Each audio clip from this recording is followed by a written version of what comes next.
Hello gamers, get ready, the iQOO Neo 11 is officially launching on October 30th in China and it's shaping up to be an absolute gaming powerhouse. This phone packs a stunning 2K LTPO AMOLED display with a buttery smooth 144Hz refresh rate and an ultra responsive 32Hz touch sampling rate, perfect for those intense gaming sessions. Under the hood, it's powered by Qualcomm's latest Snapdragon 8 Elite Gen 3 chipset, promising top-tier performance and cooler thermals even under heavy load. And to keep that performance going, you are getting a massive 7500 mAh battery with blazing fast 100-watt charging, so you are back in the game in minutes, not hours.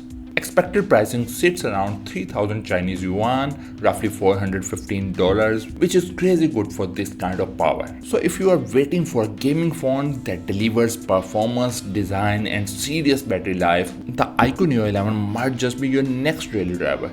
Make sure to like, comment and subscribe because this beast deserves a closer look once it officially drops.